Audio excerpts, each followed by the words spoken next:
Okay, it's been quite a while since I've last made a proper video, especially on this game. Since the last time I played, there was a new update called the Professions update. As you see, we have new ways that skills or professions work, which involve giving perks. So it's instead of getting specific levels, which unlock stuff en masse, you have perk points to spend and sort of do this weird tree thing, which we'll show you later. And there's lots of other stuff to show you. But there's quite a nice mix and match when you randomize your starting colonists. So the first one we got has a very interesting perk with the planting of apple trees and pine trees. Not sure how that works at this point, but it'll be interesting to see how it does work. So just starting this one up, getting into the map and waiting for the frame rate to fix itself. So we got Bridget and Constantine. The name, I know it's pronounced differently. I'll probably figure out how it's pronounced later. There we go. Island's pretty much the same, though we got some sheep scattered about. No idea what they do. I know they just exist. I don't think there's anything much to do with them, other than a select few interactions, talking with them, killing them for some reason, or just fighting them, which would probably go wrong. And unlike the last game, this one's starting with the family update, so everyone's going to age from the beginning. Just got to find a good starting position, but down here is probably fine, since we can actually grow our own trees. Now, as we see here, the interface, actually this is a new interface for the professions. So every single skill has a different level of, a different number of points you can get in it. The maximum is based on how many there are, and each time you get points you can spend them on these perks, and basically just unlock them as you go in the tree. The hidden ones probably doing wheat and cooking at different, the kitchens and the bakeries, being able to mine different things, use different tools. It's all pretty nice. Adds a lot of more depth to it, I think. These new deep mines are slow to mine out of apparently, and very expensive, but you can build them from the start. And I believe they allow for possibly unlimited resources. And no new technologies, but that's kind of expected. Let's just place down this first little building.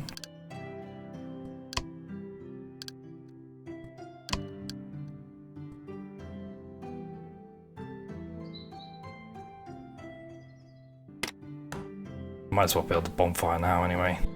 It would be nice to try out the breeding mechanics again, but I've already done that, and it would take far too much time.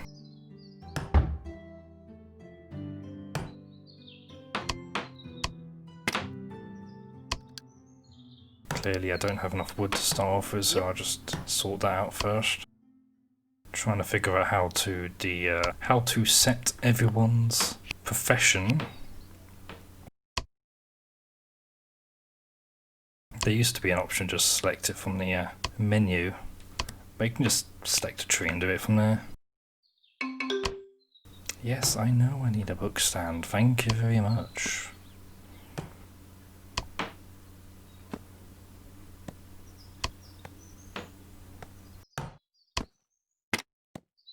Doors look a lot different now as well.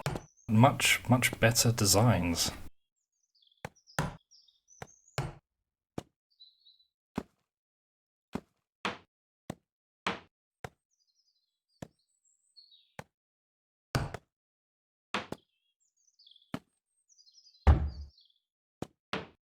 So just sticking in the door and a few windows here and there. just so it looks a little bit nicer. Then place the floor when I have enough wood.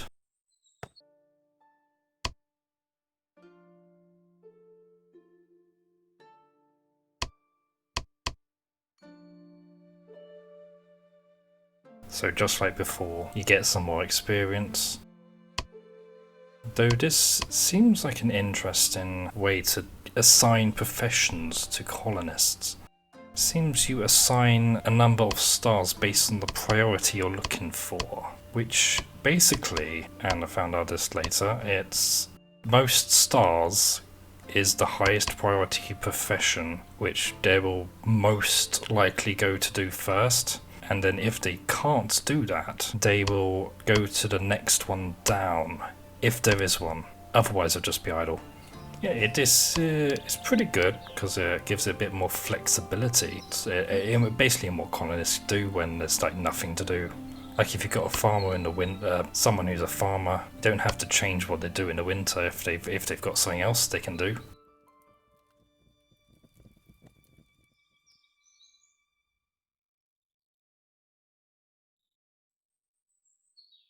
Looks like we got an interesting start with the goblins as well. 4 tribes, 2 hate us, 2 like us.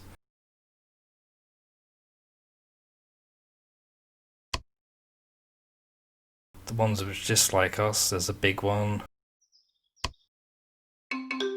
And there's a pretty small one there. Doesn't seem too bad, and the one right next to us is friendly.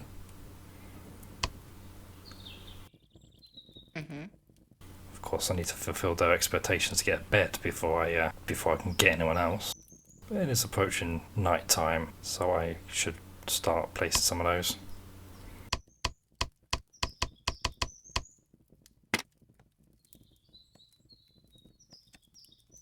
I'm going to need to get some research done at some point, otherwise it's going to be a very unhappy winter. But it's night time, sorry. Send you all to bed, and then we can continue in the morning. Oh, and even the sheep have a little nap as well.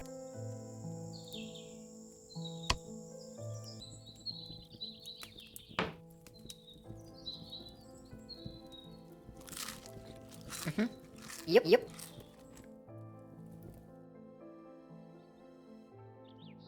Since these goblins are more friendly towards us, might as well have a little check out what they end up trading. Yeah. Nothing we have. Stone's probably useful, but iron ore, potato soups, pumpkin stews. Pretty high tier stuff that we can't get yet. And growing potatoes will be awkward because we have someone who's allergic to them. Got some apples there which are good for picking, and we're going to need them as soon as possible.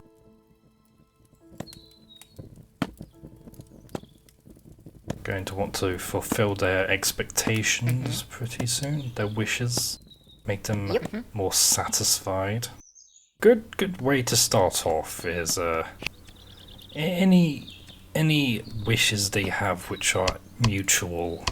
So they both want that lectern, and so if we build that, they'll both get reward points for it, and well, because they can only really have that wish once, and once it's already built, they can't get it. Pretty much just makes it easy to get some more points from the start. Have a chat with the sheep. I don't know how it works.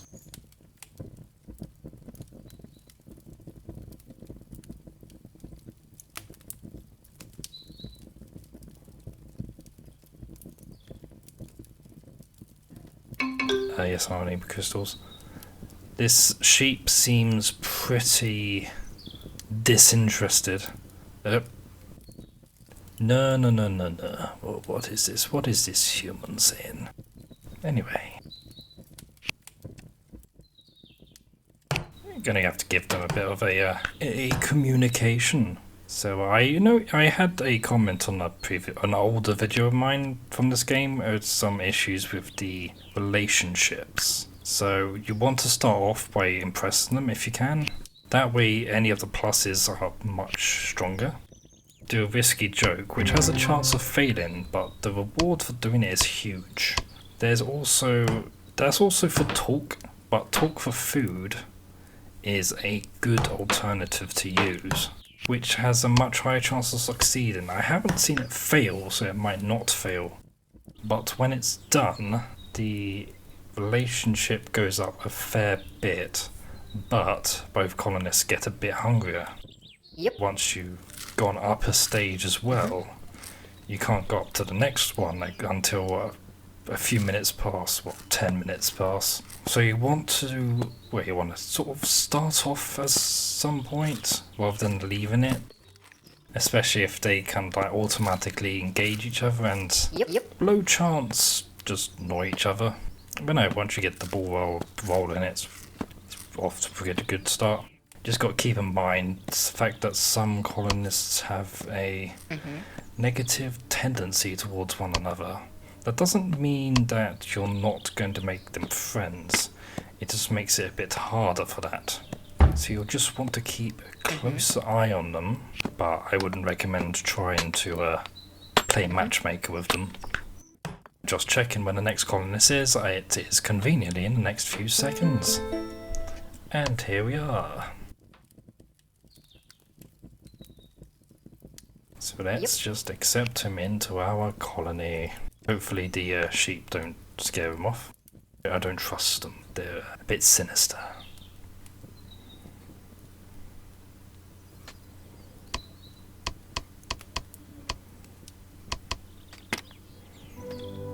Okay, so David has joined the colony.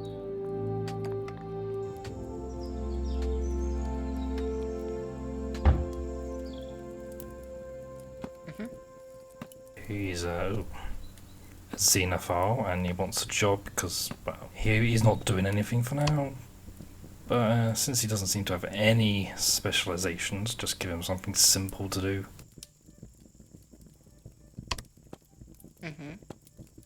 Xenophile, good health, survivalist, good options. This means he wants to become friendly with the goblins who hate us. Don't have much prospects for that, but well. Hopefully we can deal with them later. And the second night of spring passes. Going to have to deal with our resource collection problem at some point. Is there more place to store wood? Just so we can get a nice surplus going. Then we're going to have to build some other storage. Especially for cotton. But first, wood is a good start.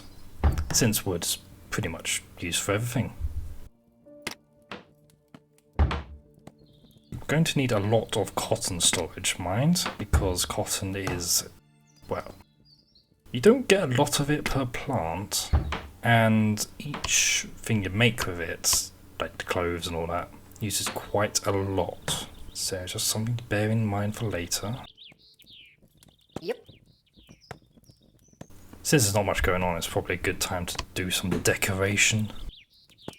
I've not really used torches much before, since they don't really change much. It's not like colonists struggle to see in the dark, but it would look nice maybe, and probably helps to play around with some things I haven't used before. You know, just to get the full experience.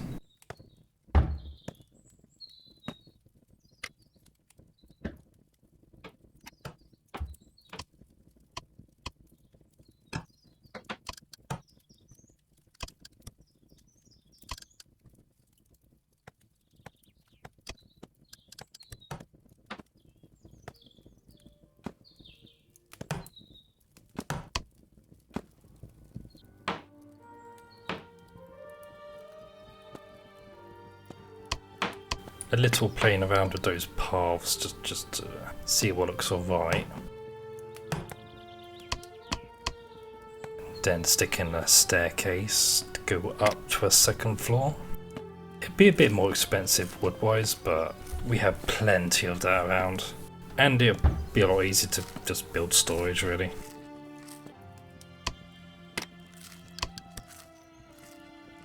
You know, once you always place something, you can never decide where you want it initially, so just play around with it later, find what you like. But anyway, gonna want to start on the top floor of this bit, so You're gonna want to make some interesting placements of pillars, columns, so it doesn't look like they're hanging off thin air. It's only a 2 block, just a couple of blocks, so it shouldn't need too much.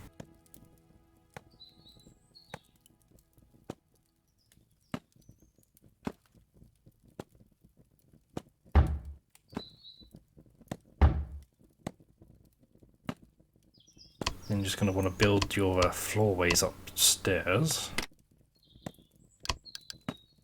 Going to want to be able to place the door in as well. So just get your floor layer done first. Of course, when I have enough wood to do that, I can finish off later. Get the first bits in there that I can afford, and then place the walls in and the door, and you've pretty much got it started, so you can start placing stuff up there.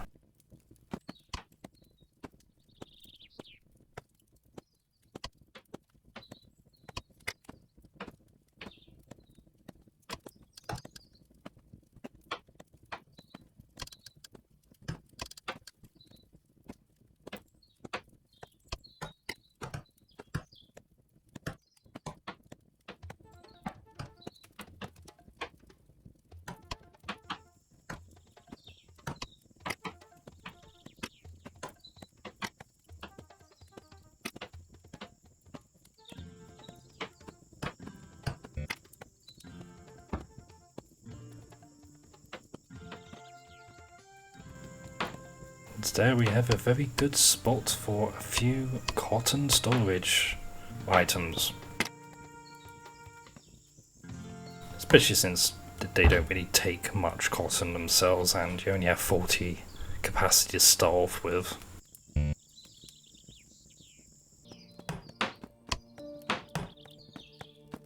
Yep.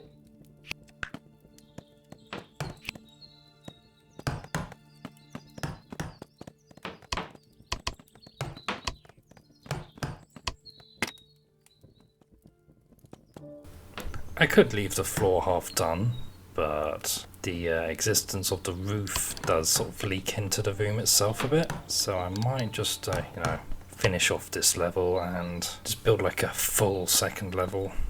It's fine for now, serves its purpose. One thing about the stair placements is, if it's on the outside or sort of more in the middle of the downstairs, you can, it's a lot, you can pretty much do all the walls on top level.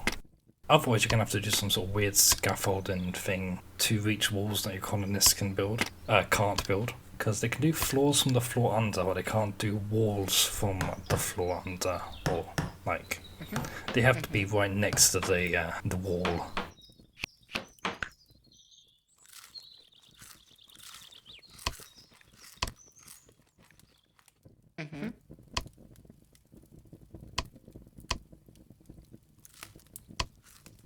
Yeah. Yep.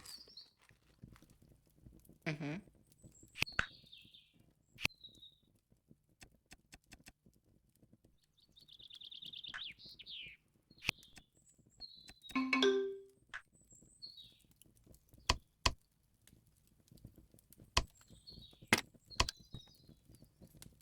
Mm-hmm.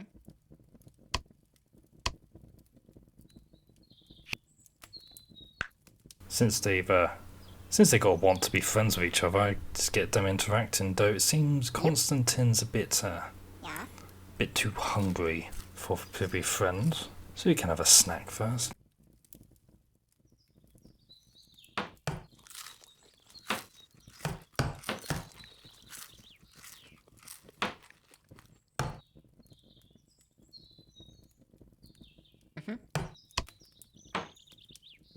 David just wants to talk to a goblin. I presume that's what he wants. I don't remember which one those goblins are. So, as you see here, this dialogue didn't work out right, so they got a negative to mood and the relationship. But if you use the apology interaction, you get back a bit more relationship, and that can be enough to push them up to the next level. So always bear that in mind if things don't go the way you want it. And that was indeed the right goblins for David to speak to. At least it's easier than the whole get higher relationship stuff.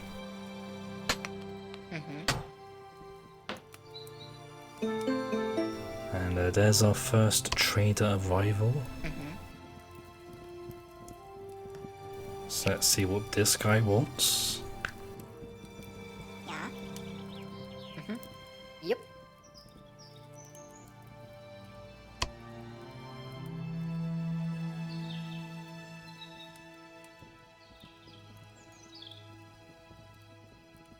Of course, nothing we have available right now, but we could buy more wood. Just a matter of not having much to sell back. We have illness medicines and healing potions to start off with, but they're not quite... It's quite good to sell a couple of them off to start off with, but without anything useful to buy, that's probably not a good option. Plus, you can only carry 50 coins to start off with in storage, and you need to build loads of safes, which cost iron ore, and iron ore we can't get yet.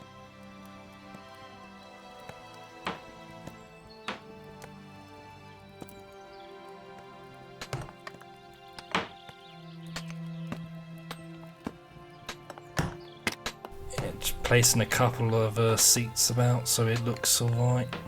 Someone wants two people want somewhere to sit. Can't quite put in a table yet because we don't have enough wood. Those ones are too big.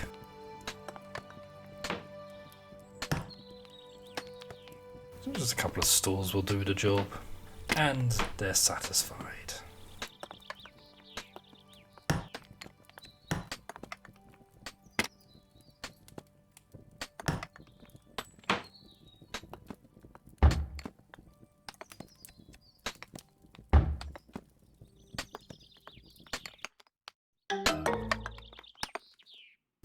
Quite clearly the whole leg breaking thing.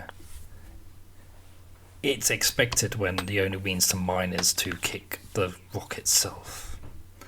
Luckily, Bridget can apply splints due to her one-leveling doctor, though she seems to be a bit too hungry to want to follow through with that.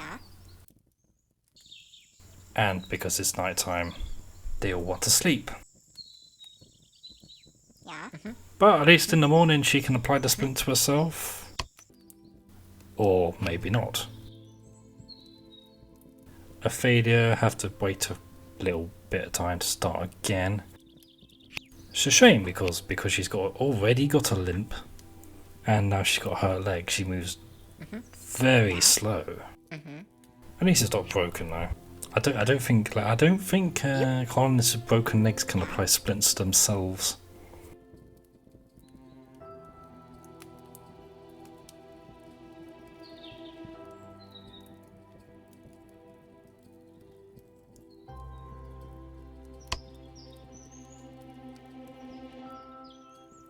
Yep. We are getting pretty close to being able to get a fourth colonists. So if you just push for a few more satisfaction points, we'll be able to attract another one. Getting stone's also pretty good. Building, because you need to build one of those stone storage objects, since you start off with a capacity of 0, and that gives you a 40.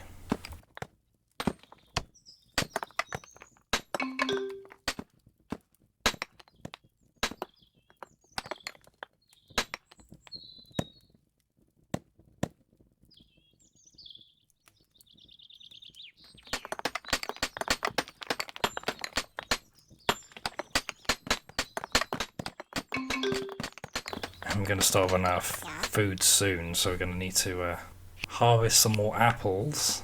Then we're going to need to start planting some crops. Now. So that gives an idea to look at the new features we can do.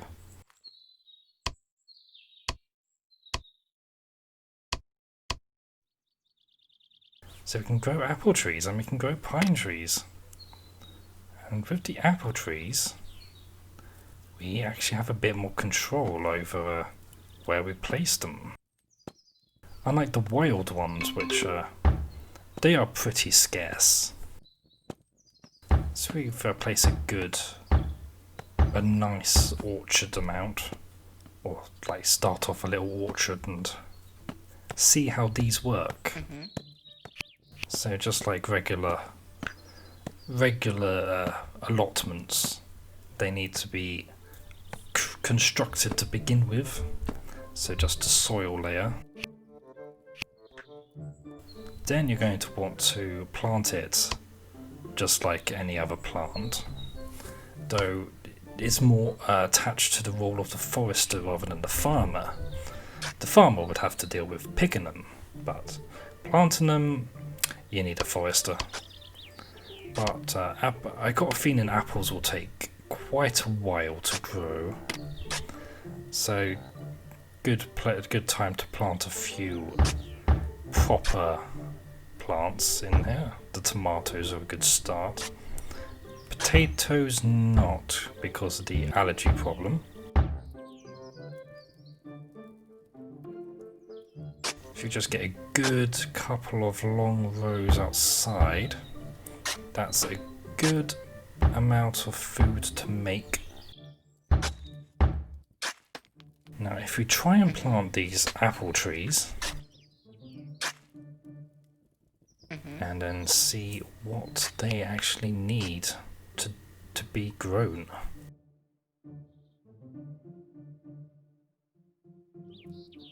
So now that the initial sapling, I suppose,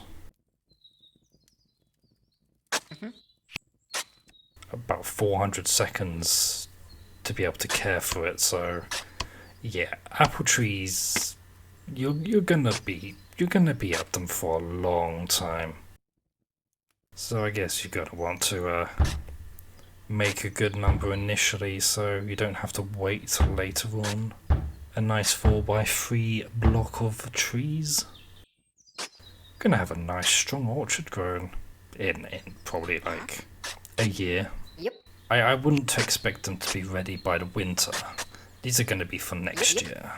I imagine once they've grown, then they're going to stick around just like the wild ones. So yeah, it's a nice start to the colony. Played around with some of the new features and going to see exactly how the trees grow, how long it will take, whether it can be done before the next year, because the first winter is quite a crucial point, and if you don't have your good food production by then, it's quite miserable for the first colonists. You don't want to starve out in the first winter. Anyway, I hope that was a nice start to a new series of Founder's Fortune, and a bit of an insight to the new features, which I kind of started playing this blind, because I haven't actually played this patch yet, and I'm quite liking these changes, and I look forward to all the stuff later on. So I'll hopefully see you in the next episode, and anything else that I start recording since the whole lockdown situation.